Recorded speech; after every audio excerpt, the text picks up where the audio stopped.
Thank you everyone for joining us in person and online. This is the Wednesday, October 4th, 2023 Fiscal Planning, Finance and Building Committee meeting. It is a hybrid meeting, so some are here, some are online. And thank you to everybody, so we can get started. With a call to order, we will begin. Could we have a motion to convene into closed session? Trustee Johal and Trustee Davies, thank you. We have the acknowledgement of traditional lands, please. Nope, not yet, sorry. I need to rise and report from the closed session. So the following items were presented in closed session for information. 6.1 was a report on tenders regarding Mount Pleasant No. 9 Public School. Item 6.2 is a procurement activity report for August 1st to August 31st, 2023. We need to move this to receive it. Trustee Davies, and seconded Trustee Promoli. Thank you all in favor. And that is carried. Thank you. Now we will have the acknowledgement, item 4 of the traditional lands, please. The land upon which we work, live, and sustain ourselves is the ancestral and treaty lands of the Michizagig Anishinaabe, also known today as the Mississaugas of the Credit, the rightful caretakers and title holders of this land.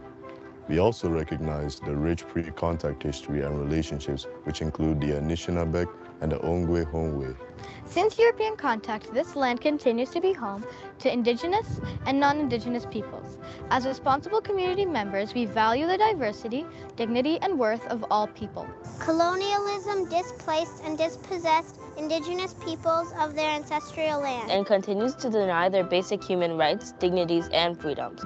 We are committed to learning true history to reconcile, make reparations, and fulfill our treaty obligations to the original peoples and our collective responsibilities to the lands, water, animals, and each other for future generations. Thank you. Item 5 is approval of the agenda, which we have before us. Trustee McDonald, will you move it? Trustee Davis, will you second it? All in favor? Carried. Thank you. Item 6 is declarations of conflict of interest. Are there any to declare? Seeing none, hearing none. Item 7 is approval of minutes. 7.1 is a fiscal planning, finance, and building committee meeting minutes from September 7th, 2023. We'll get that on the floor. Trustee Johal, please. Thank you. Trustee Promoli, second it. Are there any questions about the meeting minutes? Seeing none, all in favor? That's carried. We have no delegations for this evening for this meeting. That's item 8. Item 9 are staff reports. The item 9.1 is a report on tenders regarding Mount Pleasant No. 9 Public School in Brampton. This is here for our recommendation, and it is presented by Controller Randy Wright. Mr. Wright, are you here? Yes, I am, if you can hear me. Yes, sir. Thank you. Go ahead. Yes, thank you. Thank you, and through you, Chair Cameron. Tonight, very briefly, tonight's report on tenders for Mount Pleasant No. 9 Public School recommends the board approve the award of the contract to Quad Pro Construction Incorporated in the amount of $32,970,000, $970,010, including HST. This will be an 850 or an 850 student capacity K to grade 8 school project, including a child care center, which will accommodate 73 preschool children. The low qualified bidder has completed several projects with our board and others and is currently completing Malala Yousafzai Public School, which is also located in the Mount Pleasant community. Mr. Chair, this is a good news item tonight, and we're seeking and hopefully expediting approval of this project in order to commence construction before winter conditions. We would anticipate student occupancy occurring September 2025. Thank you, Chair Cameron.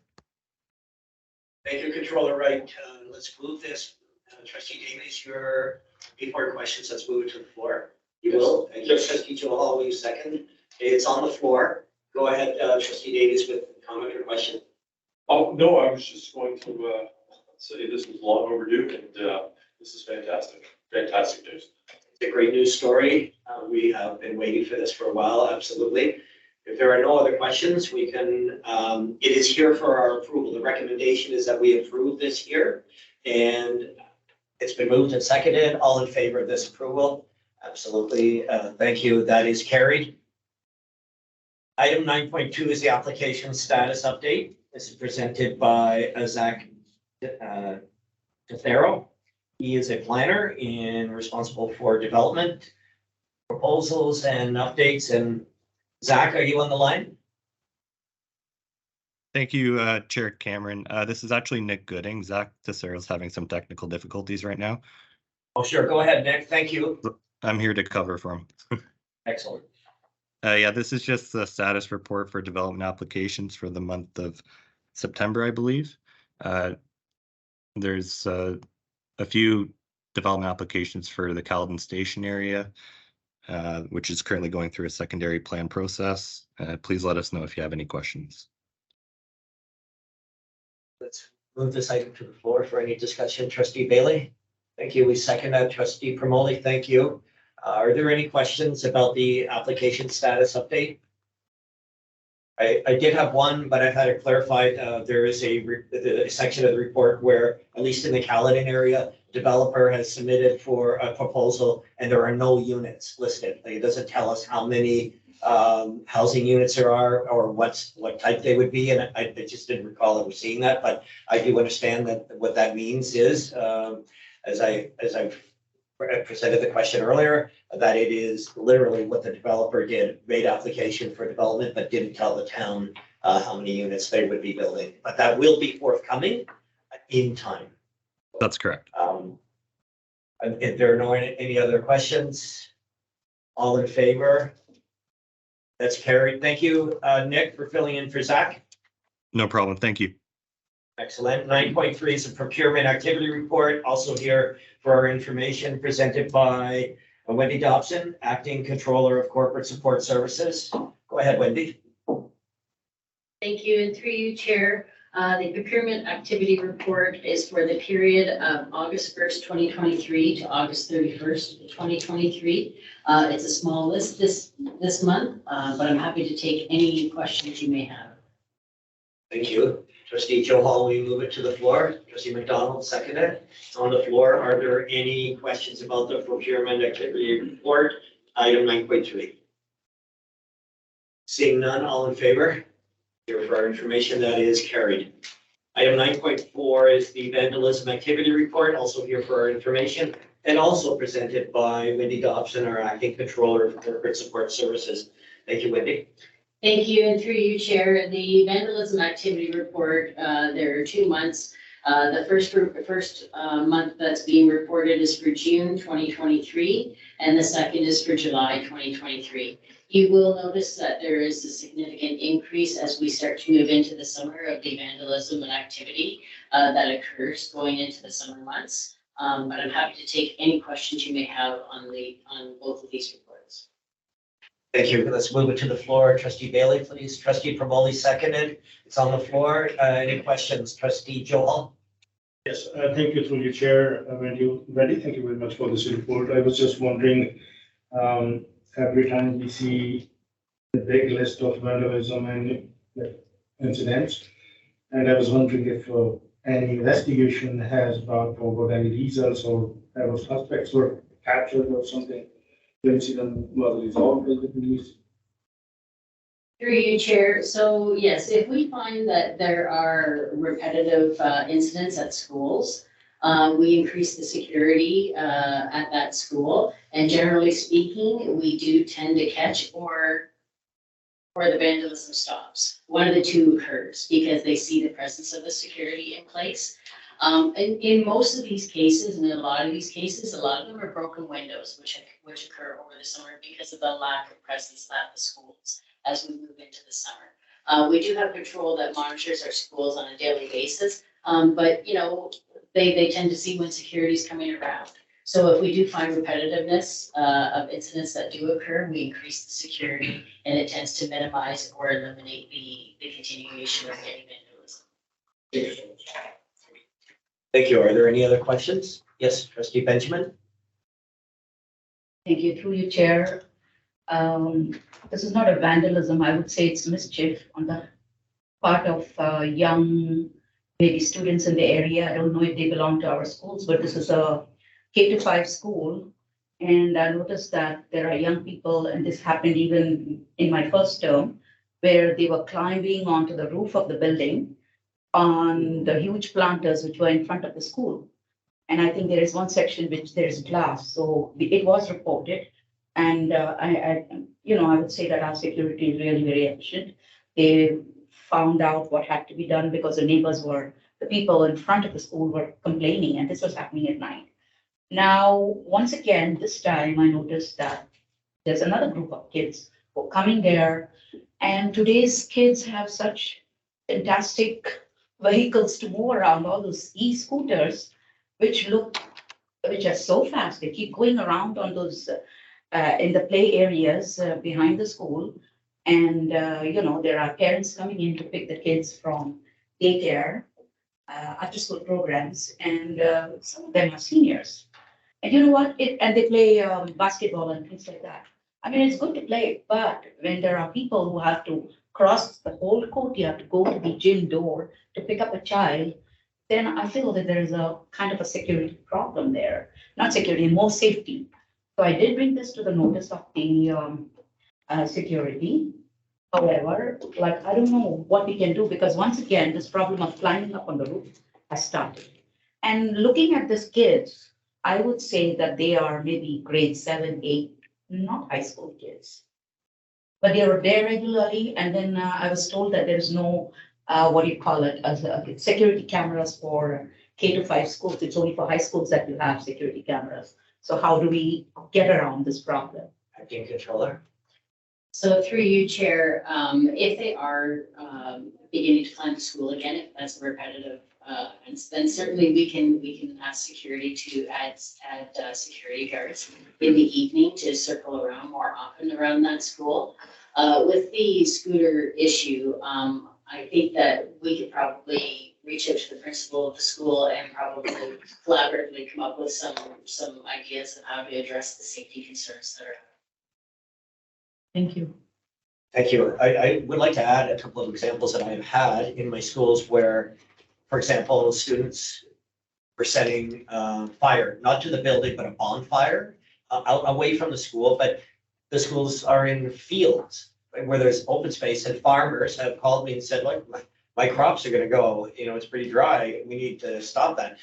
Made immediate calls through administration to security, who immediately started patrols. And I reinforced what acting controller Dobson said about it. You either catch up to the people who are doing it or they stop it.